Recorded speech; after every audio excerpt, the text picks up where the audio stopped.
Son los Juegos Olímpicos de Invierno en Milán Cortina y la mítica esquiadora estadounidense Lindsey Vonn se cae en su prueba y se hace cisco la pierna izquierda. Ya una semana antes del inicio de las Olimpiadas, esta misma esquiadora había tenido otra caída en la que se había roto el ligamento cruzado anterior de esa misma pierna. Traumatólogos de renombre mundial como el doctor Pedro Luis Ripoll ya habían advertido del error, de las posibles consecuencias nefastas de competir con esa lesión de ligamento cruzado anterior, debido a los enormes riesgos para la salud de la esquiadora que ello suponía.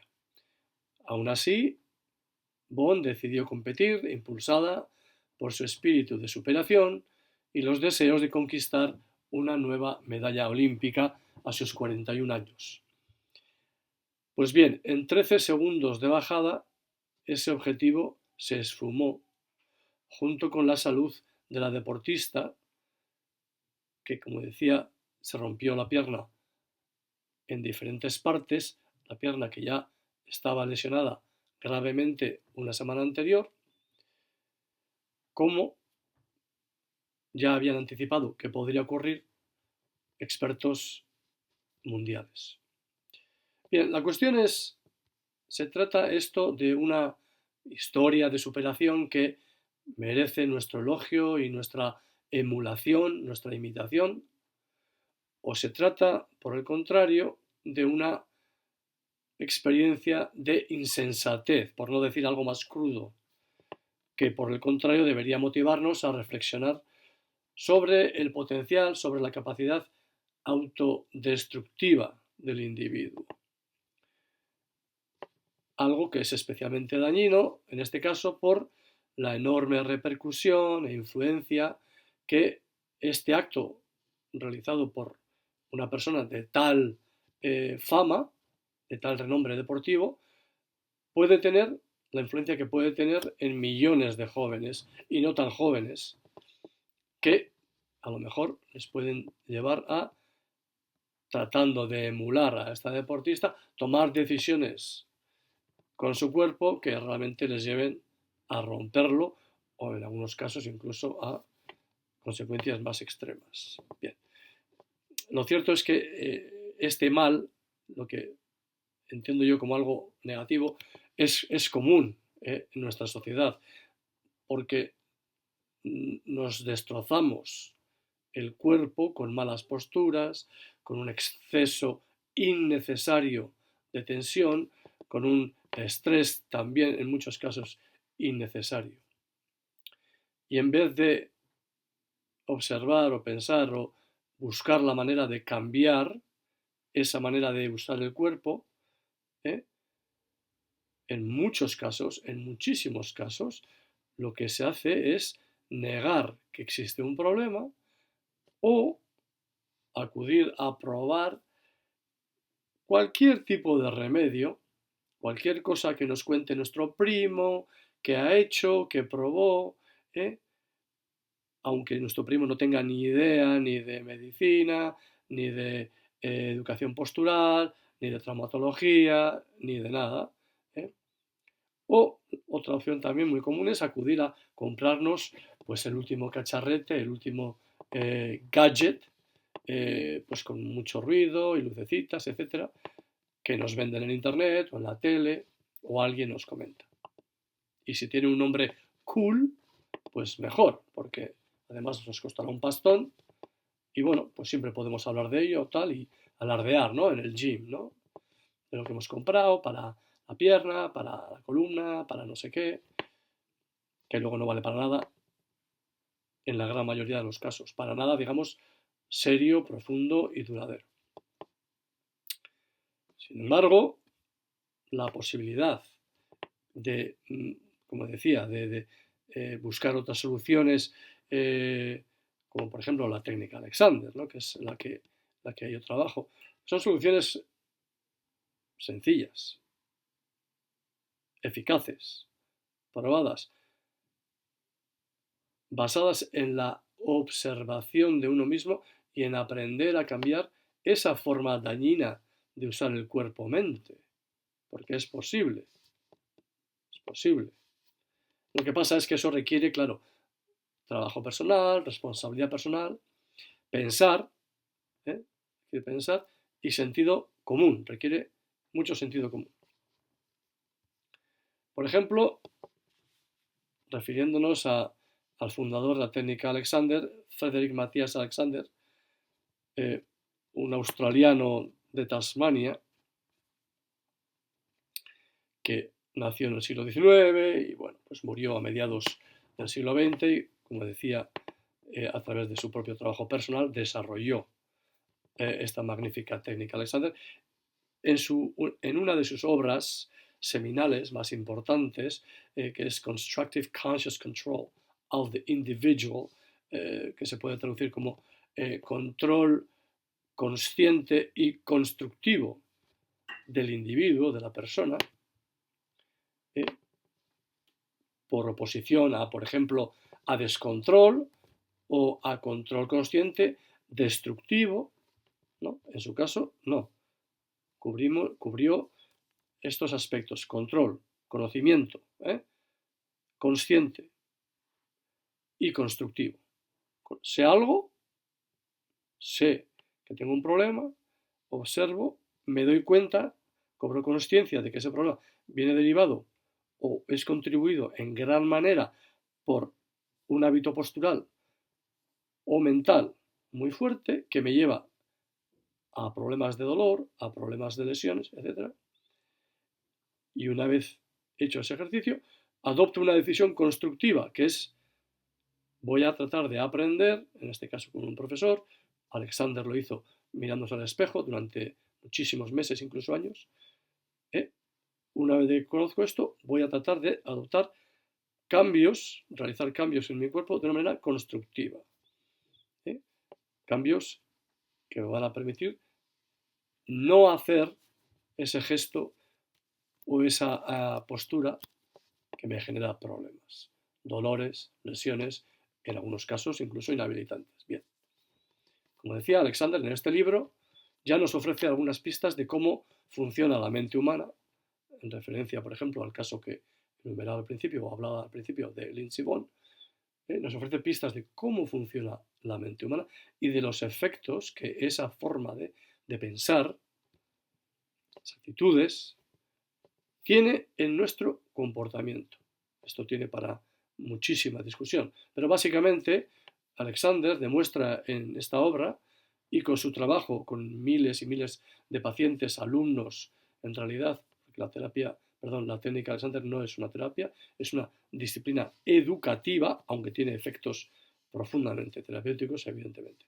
Pero en su trabajo, en su experiencia consigo mismo, de observación, y en su trabajo con miles de pacientes a lo largo de su vida, Alexander se da cuenta que el ser humano comprueba, no de una manera teórica, sino de una manera absolutamente práctica, empírica, lo ve, lo comprueba, que el ser humano se guía por sensaciones, por emociones, por sentimientos corporales, etcétera, que son irracionales e inconscientes,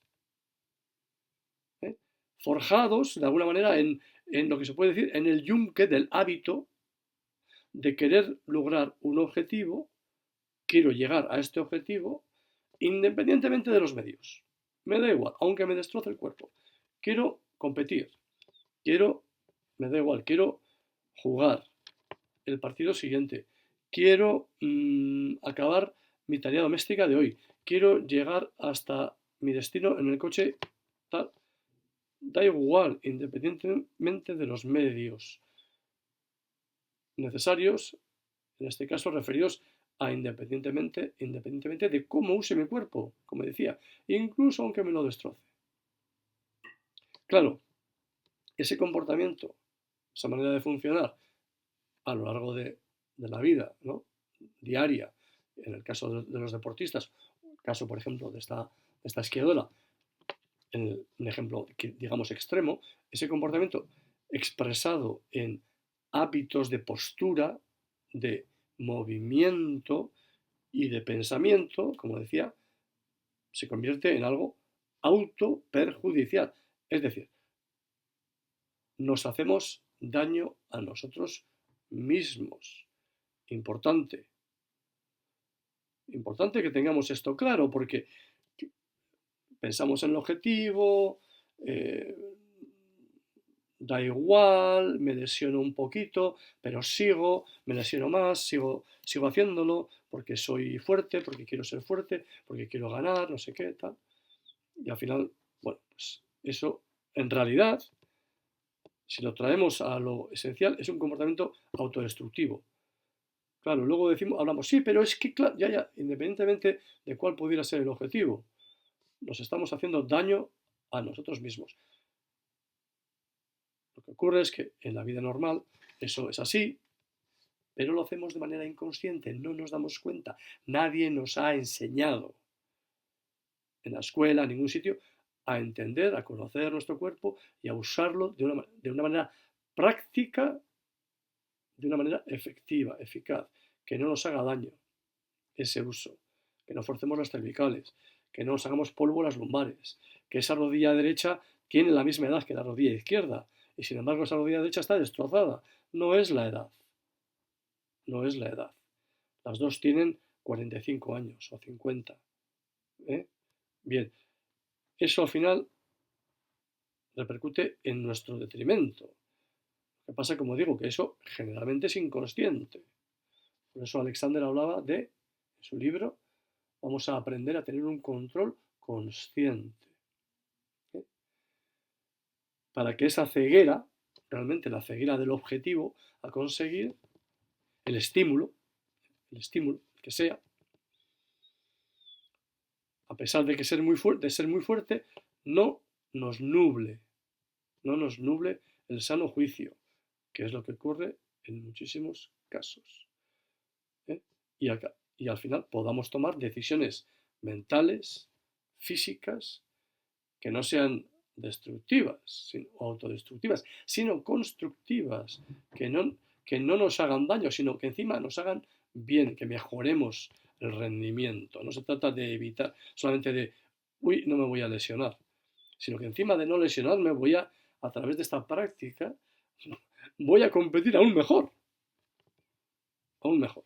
Bien, esto todavía es incomprensiblemente se desconoce, no se quiere aplicar. Yo creo que se conoce, pero da miedo aplicarlo. Bien, volviendo al caso de Bonn, ¿no? El caso de Bonn en realidad no es sustancialmente diferente del de muchas personas, las personas habituales, personas normales de la calle, que toman decisiones que al final acaban haciéndoles daño.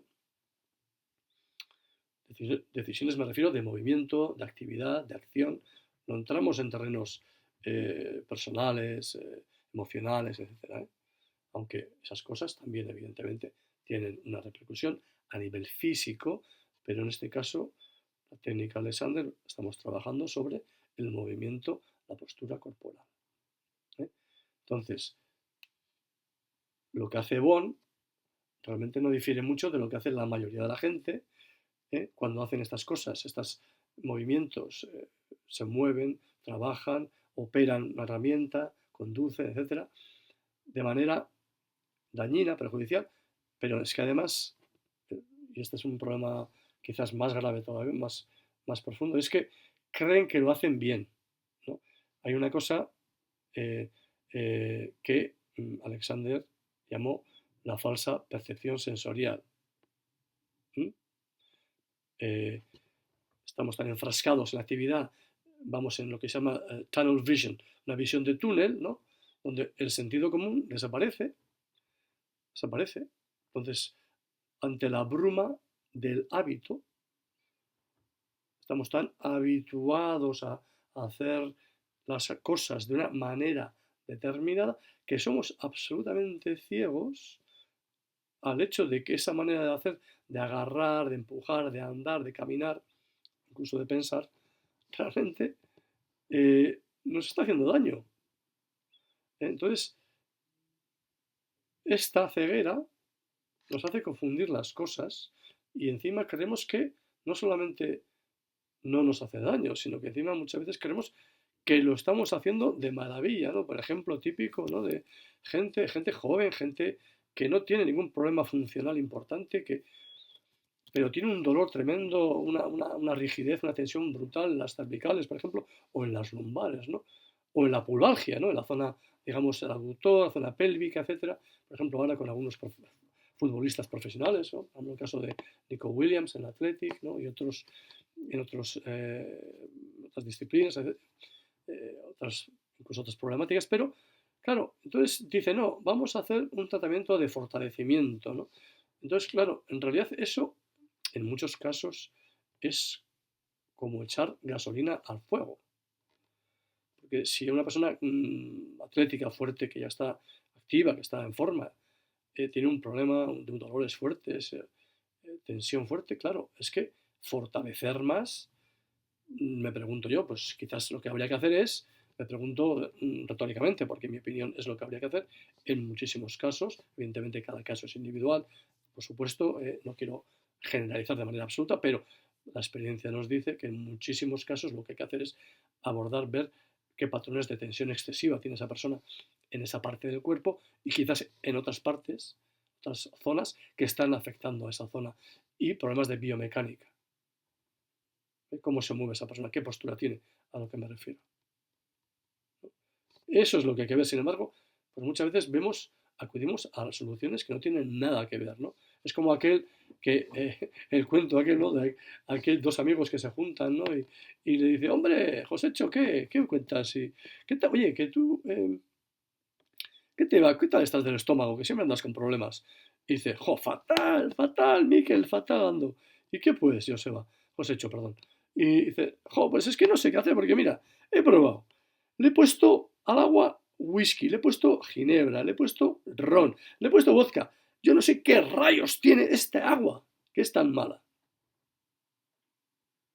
Bueno, algunos diréis, pero qué tontería. Jo, pues claro que es una tontería, señoras y señores. Pero eso es lo que hace la inmensa mayoría de la gente.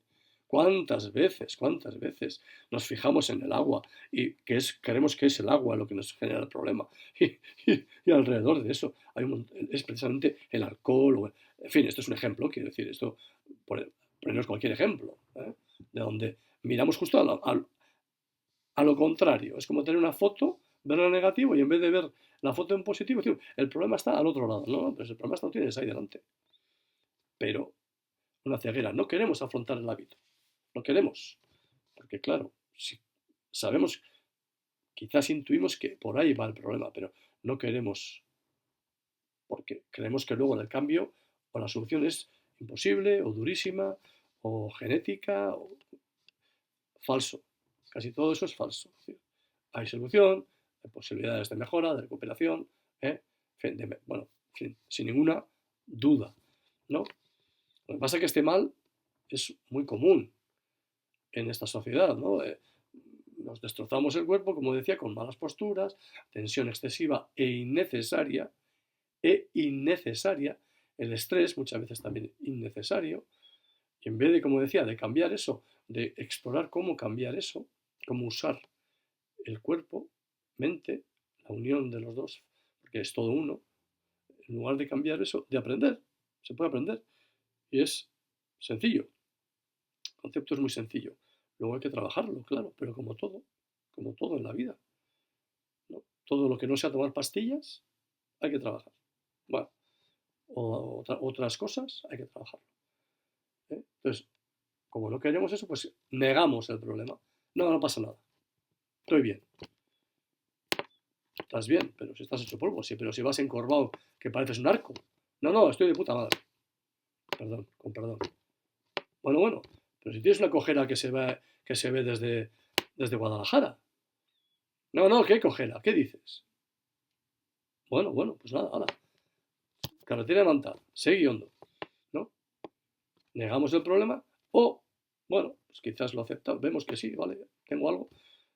Pero como decía, vamos a probar cualquier cosa. Cualquier cosa que nos cuenta, como decía, nuestro primo, o un aparateje, o algo que veamos en internet, con luces, con nombres fantasiosos, ¿no?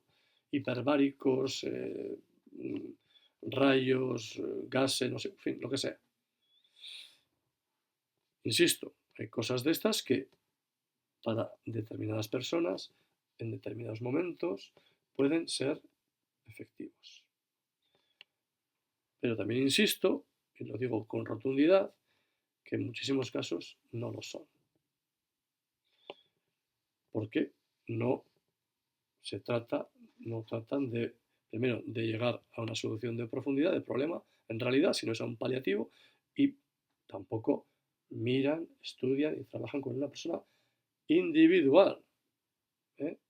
Individual. Por tanto, se pierden cantidad de matices y cantidad de información que sería necesario para tratar a cada persona de la manera que necesita. Bien. Entonces, ya para acabar un poco, yo aprecio y valoro muchísimo, inmensamente a los deportistas, porque yo lo soy. Toda la vida he sido deportista, me encanta el deporte, me apasiona el deporte y trabajo con deportistas. Comprendo perfectamente lo que es trabajar y sacrificarse para conseguir un objetivo. ¿eh? Y muchísimo más en la élite, porque los deportistas de élite son, para mí son maravillosos, son una gente que se merece un reconocimiento importante, ¿eh? porque se sacrifican en muchos casos y luego lo trasladan a la comunidad a través de la pasión o de la emoción que genera, de la felicidad en muchos casos, que generan sus éxitos, ¿no? para mucha gente, ¿no? En muchísimos deportes. Entonces, lo valoro. Yo no puedo decir que yo habría hecho algo diferente de lo que ha hecho Lindsey Vonn. Es decir, también quizás yo habría decidido llegar a las Olimpiadas y voy a competir a toda costa, aunque tenga una rotura de ligamentos. No hablo desde el púlpito, no hablo decir de moral.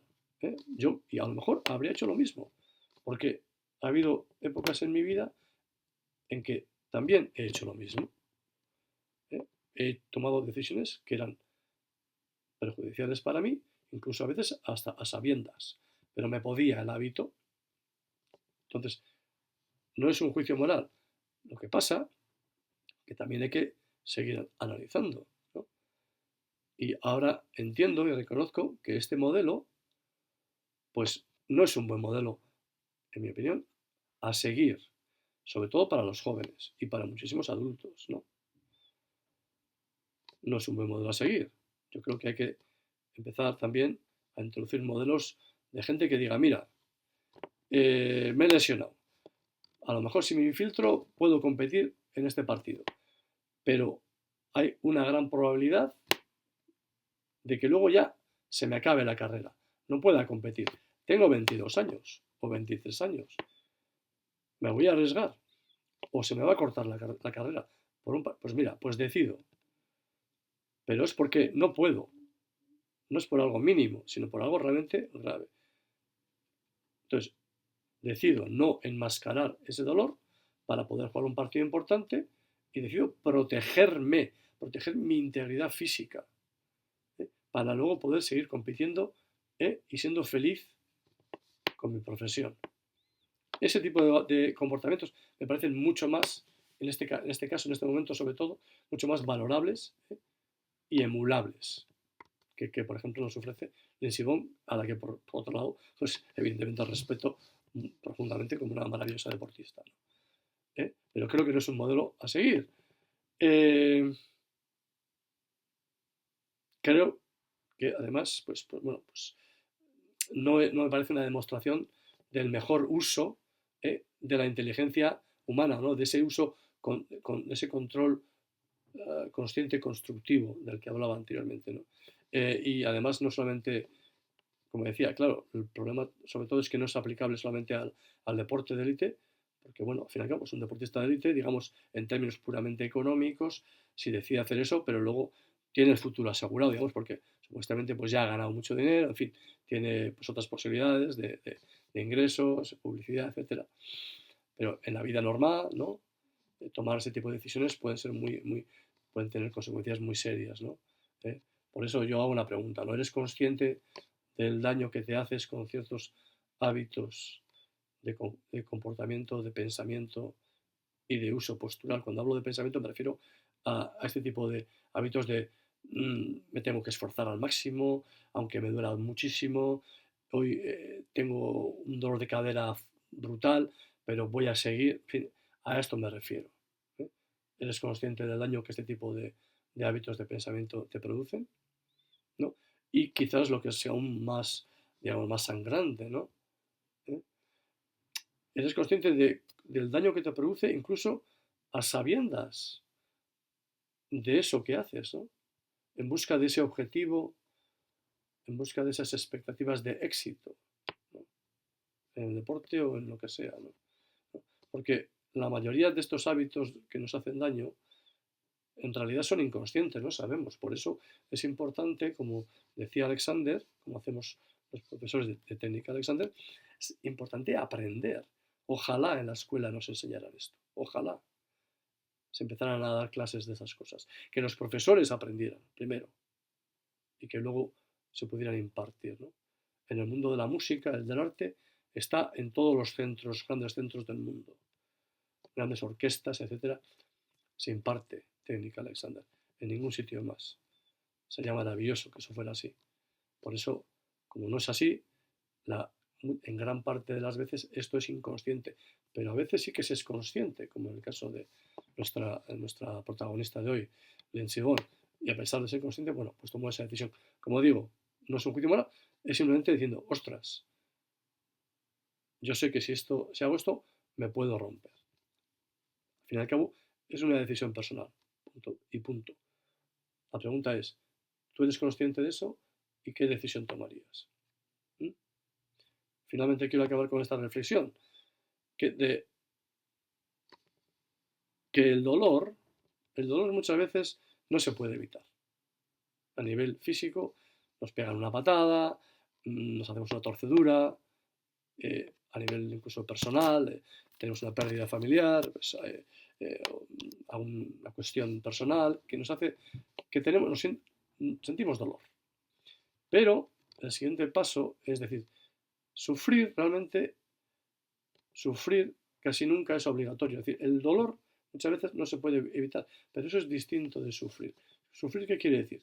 Que es cuando nos mantenemos en el dolor queriendo, sabiendo que hay una posibilidad de no tener ese dolor o de encontrar un paliativo o una solución permanente, pero no lo hacemos. ¿Eh? Yo sé que tengo un problema gordo de cervicales, sé que existe la técnica Alexander, por ejemplo, y que hay una manera de funcionar diferente que me puede aliviar o incluso eliminar ese dolor de cervicales. Pero no lo hago.